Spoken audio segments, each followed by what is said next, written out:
Mahmood, it's a pleasure. Thank you. And welcome. 50 million views. Wow. That's all I can say is wow. How did it start? Where should we start with this journey with you? How about Pakistan when you was a little kid? Who influenced you? Well, I always wanted to write songs, always wanted to.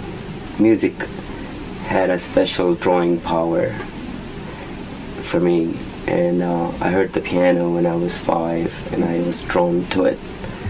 The guitar, drums, so got into it at a very early age where I was starting to write my own songs, because that was the most important thing, to come up with something that you want to do rather than doing somebody else's stuff.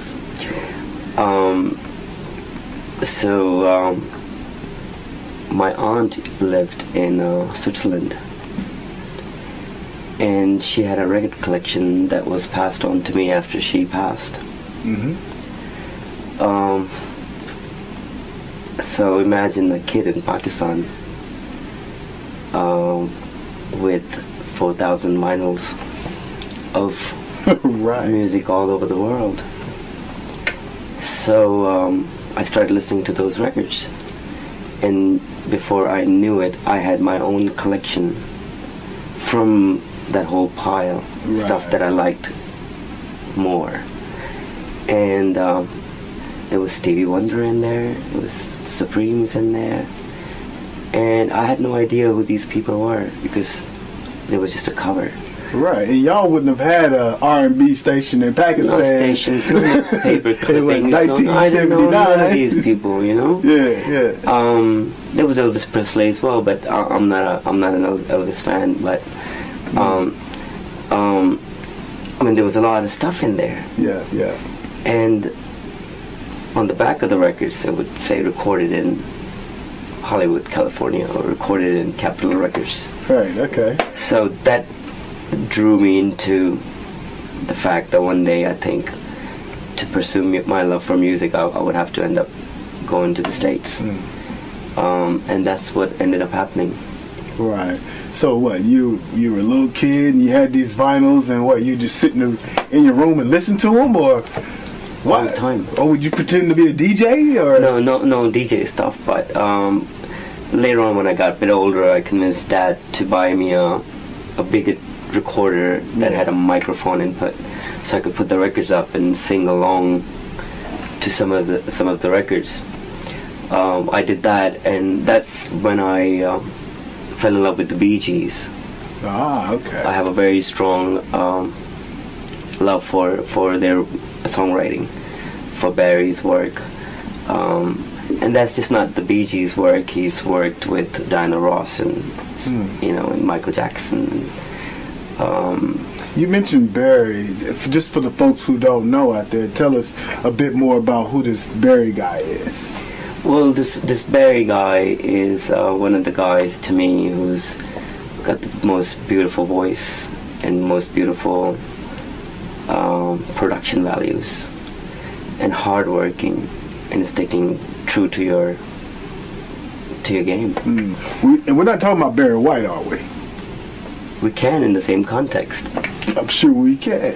There's two Barrys for you. There's two Barrys, but hey. The Barry that has the influence on Mahmood, what's his? So I mean, he was part of the band Bee Gees, and they did really well and broke all sorts of records out there, and they actually also changed their sound to an R&B sound from back in the day. Yes. They got influenced by the black music scene in the States, and they moved to the States from England to pursue that sound that lived in that place. So they borrowed a lot of influences and made their own thing. Hardcore people would listen to Barry White. Yeah. But my love for Barry Gibb is not anything more like, it's just focused on his songwriting abilities. Yes. And his phrasing. see, I'm huge on phrasing, so if you're really good about your phrasing, I'm your fan right off the bat.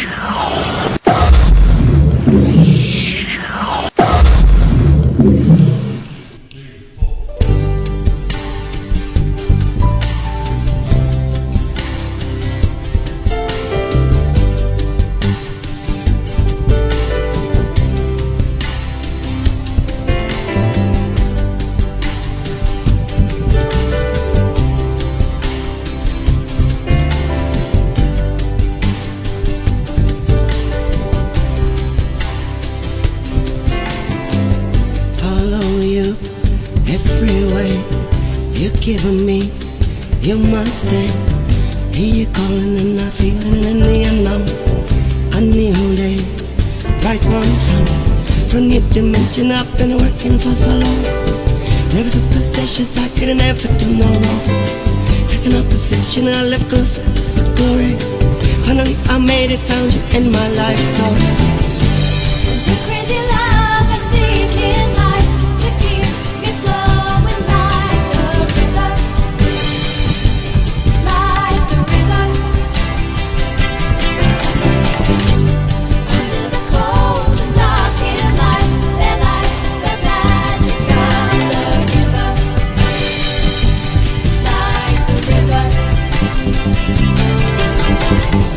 Completely a new plan, no wasting, no right wrong, free falling in a deeper connection.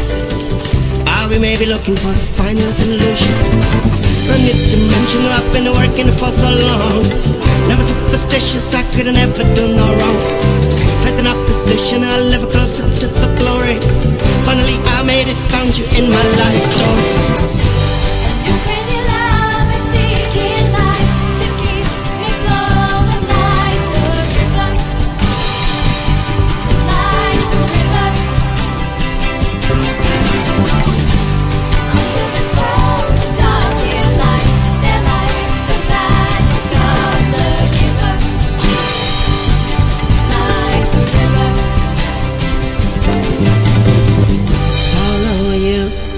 Every way you're giving me, you must stay. You're calling and I'm feeling it in the unknown. A new day, bright one sun. From this dimension I've been working for long. Never superstitious, I can never do no wrong. Facing opposition, I live closer to the glory. Finally I made it, found you in my life story.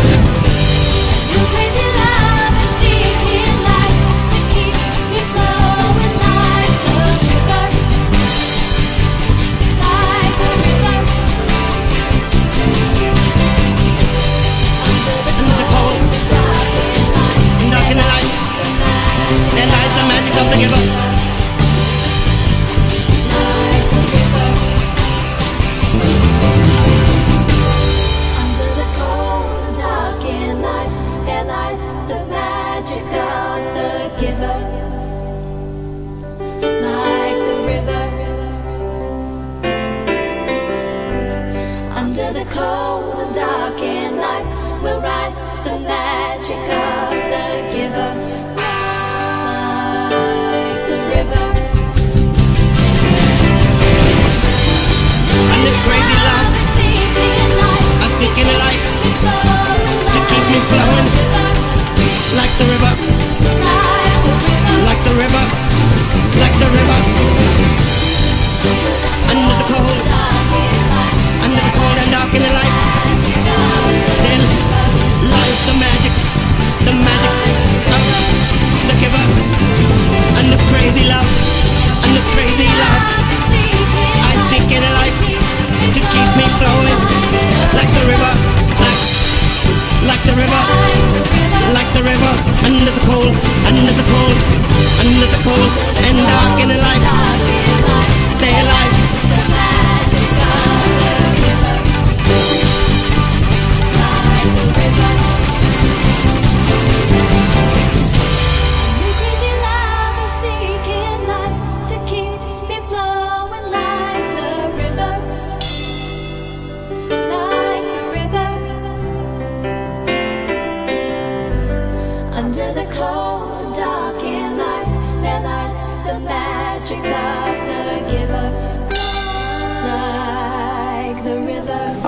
but phrasing, and even though artists in my part of the world may not be exposed to black music, but the phrasing is, the good ones still have amazing phrasing. Right. Tell us phrasing. Go in a bit more about that for those who are probably looking at this program for inspiration. What do you mean by phrasing? Phrasing is basically how your melody weaves through the rhythm of the song. How you can break it up, and how many sections you can break it up mentally as you play your guitar or as you sing. And it's what makes it sound like a wave rather than forced singing. At the end of the day, it's basically your skill set. Oh, right, okay. So, you know, if you're somebody like Stevie Wonder who can play the drums and play the bass and play the guitars and just do everything in the studio, and then you just can't see. You just can't see, you know. And although see more than everybody else in the studio. Absolutely. You know, he ain't blind.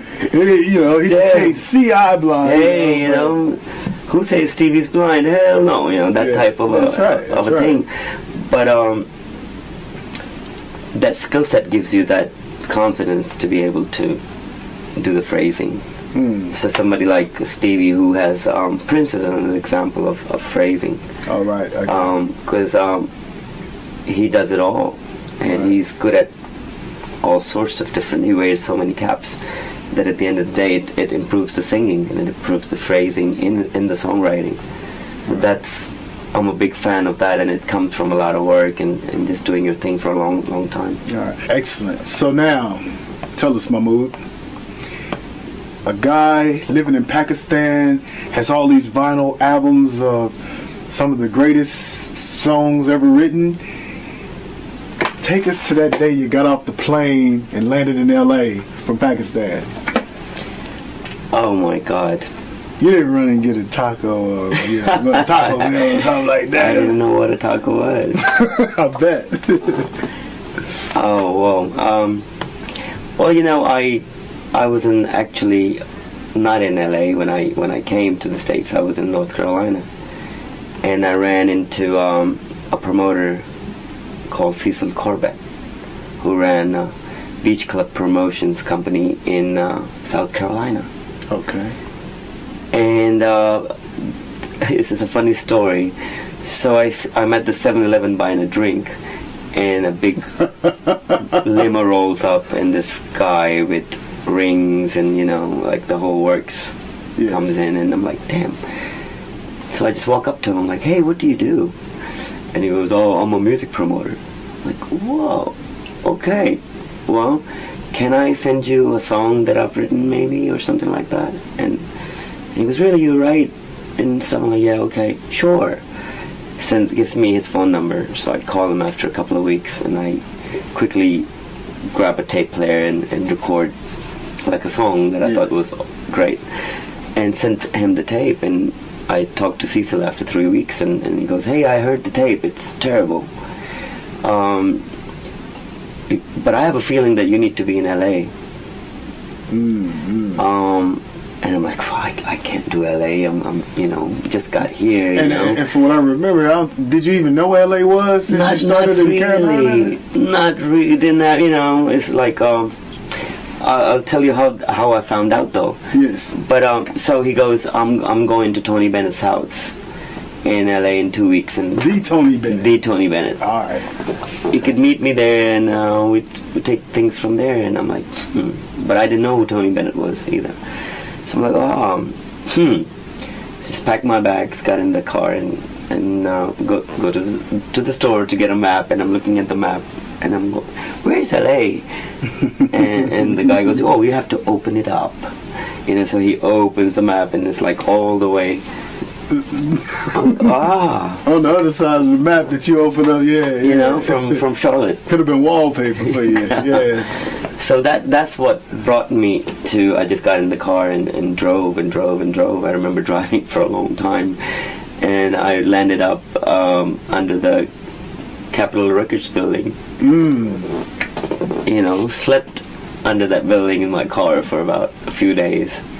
But it's something you told me the other day when we were having this conversation that I would like for you to share.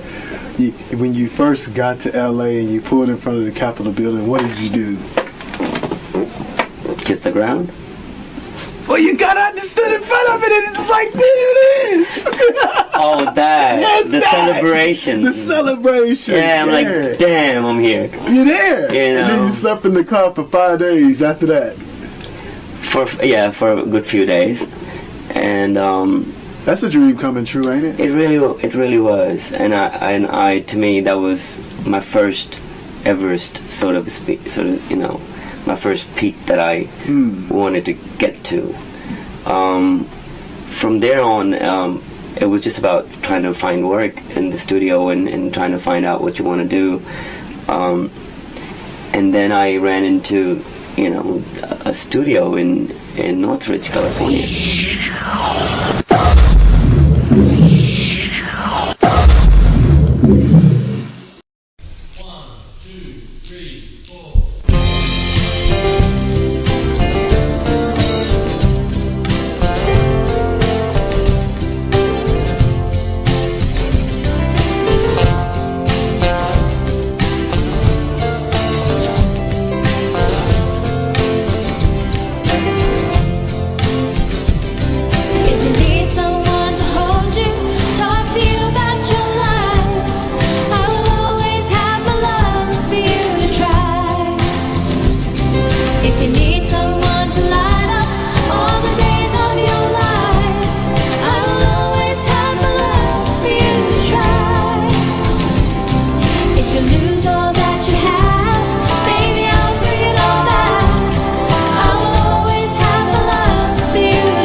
Making through. I see you breaking down the walls. You will always have my love to hold you high. Lost in the middle of raging fire, miracle you needed. You will always have my love to hold you high. If you need someone to hold you, talk to you about your life, I will always have my love for you to try. If you need someone to light up all the days of your life, I will always have my love for you to try. In my life, that's all I have. I give you my hand and neck, and my soul is here for you, just like a hero. Just what you gonna make it through. You're gonna break down these walls, and you will always have my love to hold you high. Lost in the middle of a raging fire, miracle you need. You will always have my love to hold you high. If you need someone to hold you, talk to you about your life, I will always have my love for you to try. If you need someone to light up all the days of your life, I will always have my love for you to try. I will always have my love for you to try. I will always have my love for you to try.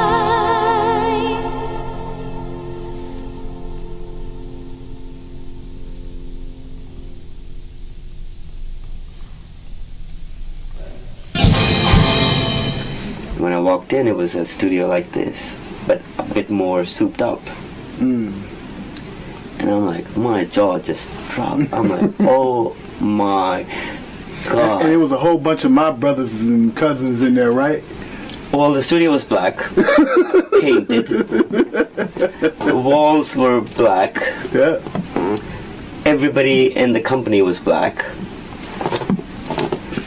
except for the owner, Oh, who was a white guy. that's so Tom. American. That's the American dream. The American dream. But Tom was blacker than All the people that all you the worked people for. who were black. Yeah. Okay. There was another white guy who was my first experience to a white rapper, Dangerous D. I don't know if you've heard of Nah, never heard of it. Dangerous D. White guy, but blacker than a lot of black folks that I've met. So here I am, and I have no understanding of the lingo, of the slang, of just how do you mix in that crowd? Right. Communicate. How do you They don't apparently English is not the language being spoken. Yeah, see, Ebonics, and it changes on a daily basis, right? So it was like, geez, how do we do that? But with time, and I met some really good people. One of my best friends said Cedric Malone, the funkiest bass player I've ever worked with, and I've been exposed to a lot of bass players and a lot of great musicians. But Ced was the funkiest of them all. His heart was just funky. He was just funky by nature, in its elemental form. The way he ate was funky. The way he put the taco sauce on top of his burrito or on the chicken wing, that was funky. And, the way he would just sit down and just go to sleep just by listening to music. Everything about him, he grooved in a whole different in a whole brain set sort of a thing. But but I started learning. Where is it coming from? Who are the originators? Who are the contributors? Who are the forefathers? Who have done the music that spread so wildly?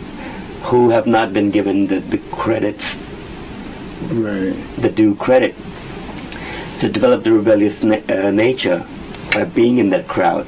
All right. Okay. We don't get what people discriminate against you, and how do you fight that?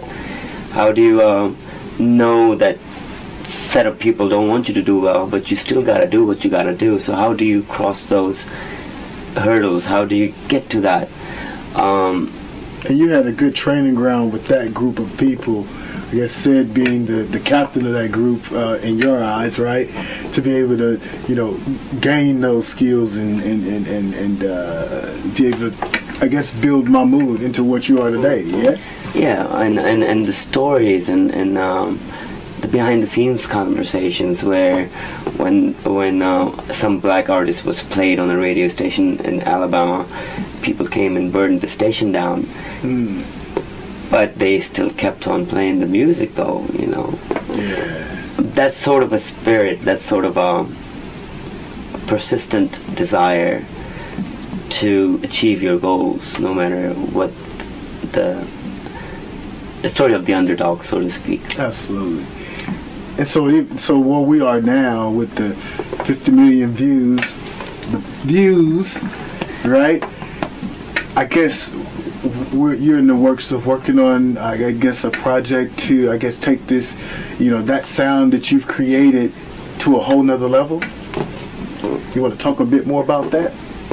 Yeah, well, when you keep doing it, you start getting better and you start liking what you're doing. It becomes sweeter with time. So by default, I'm gonna keep on doing and looking forward to the new songs or to the new production collaborations. I do wanna collaborate with the Black America that I fell in love with at that time. Right. Y'all can call me to collaborate with him, by the way. Go ahead. That's a collaboration. And you know how we have association as well. Yes. So sometimes it's association and collaboration. And a little bit of collaboration, right.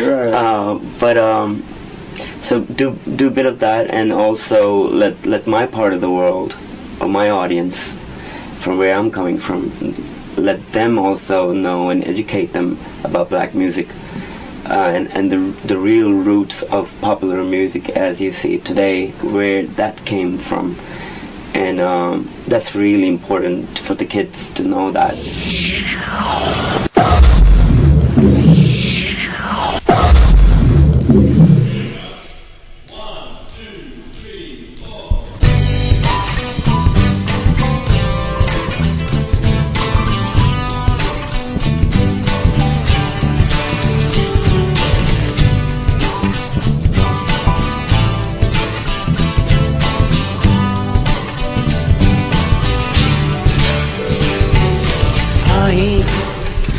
के तमन्ना जो तू मेरे सामने मिल जाए, बन जाए दुनिया दिल में दिल को थाम के। वो देखो आए मेरे ज़माने के लोग, दो इनकी बारियां, जहाँ भी जाए बन जाए घटाओं सी बहन है आए ना। तू रहे तो तेरा प्यार मिलता रहे, तू रहे तो तेरा प्यार मिलता रहे, तू रहे तो तेरा प्यार मिलता रहे, तू रहे तो तेरा प्यार मिलता रहे।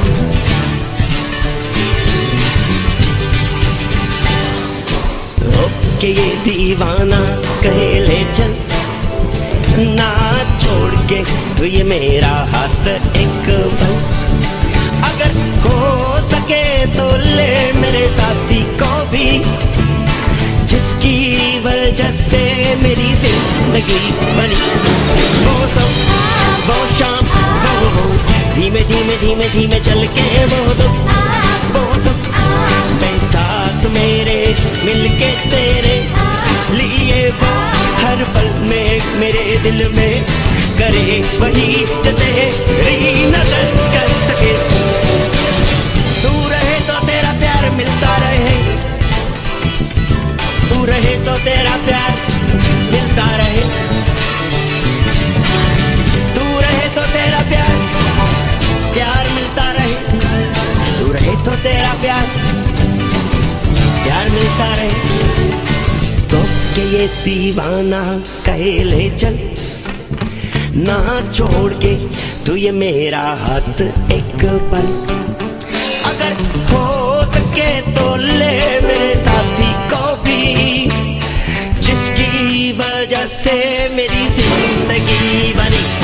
वो सब वो शाम वो धीमे धीमे धीमे धीमे धीमे चल के वो सब मैं साथ मेरे मिल के तेरे लिए, वो हर पल में मेरे दिल में करे वही जो तेरी नजर कर सके। तू रहे तो तेरा प्यार मिलता रहे, तू तो तेरा प्यार मिलता रहे, तू रहे तो तेरा प्यार मिलता रहे, तू रहे तो तेरा, तू रहे तो तेरा प्यार मिलता रहे, तू रहे तो तेरा प्यार मिलता रहे, तू रहे तो तेरा प्यार मिलता रहे।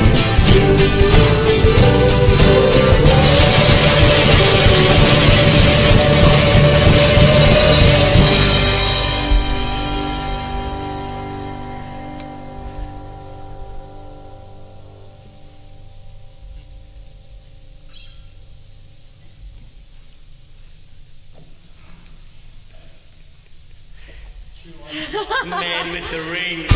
So we won't see you, or I wouldn't be able to go onto your computer and find any downloaded music from your favorite artists.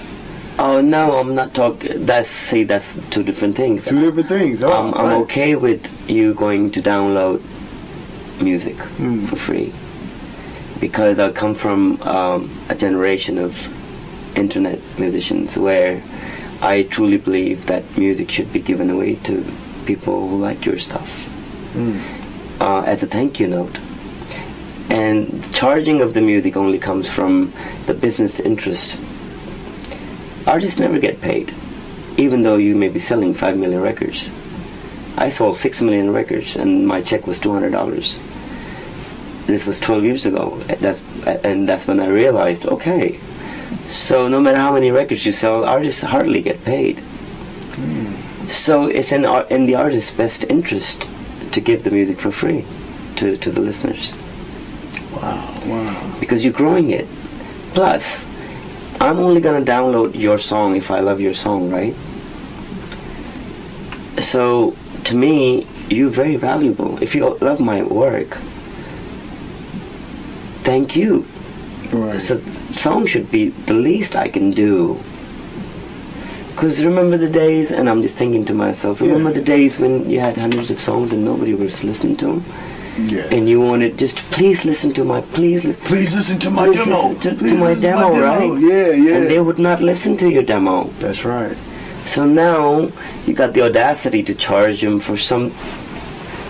See how you can connect it like that. Yeah, yeah. So, so two different things. Downloads to me is okay. Please go and download whatever you want. So it sounds like your position is that it's not so much that copyright. You're against people, I guess, downloading, you know, your work to listen to it for their own enjoyment, or it's the record labels or the big record companies that are suing people for doing those downloads.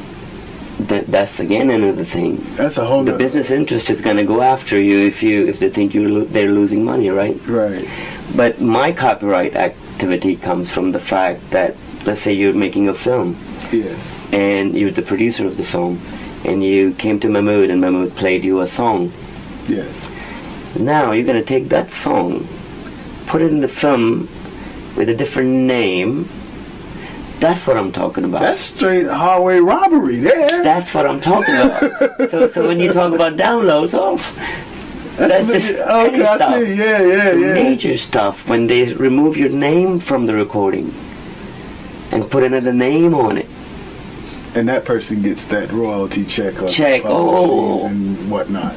But it's your work. Right. That's being stolen for other. That's what I mean by. So that's like fundamentals of it. Yeah, you can't do that. Come on. And they do that all the time over in the region where I'm coming from. They have a lip sync thing where somebody else sings the song, and there's some actors lip syncing it, and everybody, the whole crowd thinks that it's the actor singing it, but actually it's some other singer who, poor guy, worked for 50 years to develop his voice.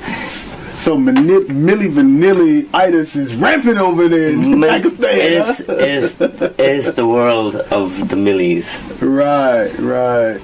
If Milli Vanilli had gone to my region, they'd just be phenomenal stars. They'd be the greatest. They'd be like Michael Jackson. Right. That's interesting.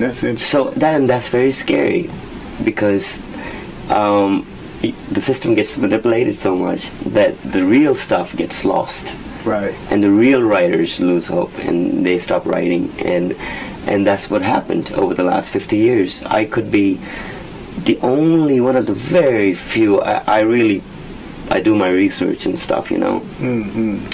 I don't know many internationally recognized singer-songwriters from my part of the world. And you're talking almost 2 billion people. Interesting observation. 1,000 films are being made in that region a year. And not a single singer-songwriter who can pick up his guitar and go to Madison Square Garden and sell it out. Or come to the Sydney Opera House and sell it out. Not a single one for those 2 billion people. So something must have gone wrong somewhere, I'm thinking.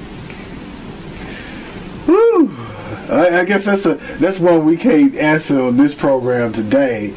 But man, you bring some very interesting perspective to the music industry, and I suppose that, you know, moving forward, we'd love to see just what's on the horizons for you. I mean, what should we see next from, you know, the 50 million views and this awesome talent you have? Well, just look at where he's come from in the last 3 years. He's had a #1 single in this country. The Pakistani cricket team came over and embraced him, and you know, he sang the national anthem when Pakistan played Australia in cricket. He's got 50 million views on YouTube, you know, for his work, which is incredible. And you got to know, you know, he's up there with Gaga, he's up there with Eminem. You know, in terms of, you know, Australian singer-songwriters, there's no one else in this country who has got that amount of views on YouTube. So he's done tremendously well, and it's a great platform to move forward. I also understand you guys, you know, just as while we're here, we're celebrating Mahmood's 50 million views, and I understand that you're also heavily involved in the internet as a genre to promote Yes. your music. You want to talk a little bit more about Yeah, that? absolutely. Yeah. I mean, I was talking to Mahmood not long ago about how it's changed in the music industry. You know, before, you know, you had actors who were triple threats. You know, they could act, sing, dance, that sort of thing. You know, but now, you know, with this digital era, for a musician or a composer to survive, you really need to know things about. You know, you need to know about social media. You need to know how that, you know, all ties in, how you connect with your fans. You know, you need to know about digital medias in, you know, things like video and YouTube and posting up videos and things like that, making assets, you know, that you can then put out there and promote yourself with. You know, you got things like SoundCloud, Facebook, of course, Twitter, and, you know, connect with all those people. You know, literally use it like a web and get everyone connected. So it's really interesting to see that come, you know, to the forefront, even more so for musicians nowadays. I mean, 50 million views, you know, that speaks for itself. You know? Not hits, not clicks. That's it, views. Hey, well, you know, I tell you what, it's been great, and I've loved spending the time today with both yourself, Mahmood, Lewis, and the rest of the crew here, and I think we need to wrap it up so y'all can get in there and do what you really, you know, came here for, and that's the jam. That's it, man. It's been great, Mike. Thanks, Mark. Cheers, buddy. Cheers. What would you say to Mahmood that's getting ready to leave Pakistan to go to America to pursue this dream? What would you say to him today? Oh man, that's a tough one. You mean in one word or in a whole It's just chapter? one word, or do you got a chapter? Whichever, man. Jeez. It's like you don't. You like how I was when I was talking to Lewis. Oh my god! It's like when some brothers took me out to a football game Yeah. and I didn't know what it was till I got rammed over. You know, I never went back to that again because it hurts. It hurt? But in the music industry, though, I've been rammed. But I got up. You got up. And I got up a bit stronger. And then I got rammed again, and then I got up a bit stronger.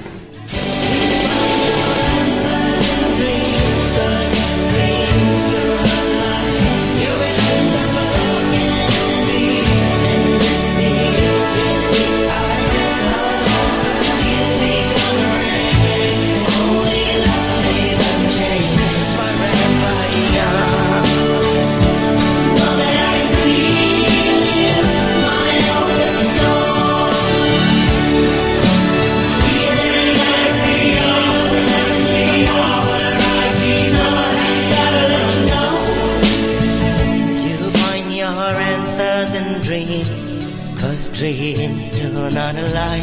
You will end up alone in the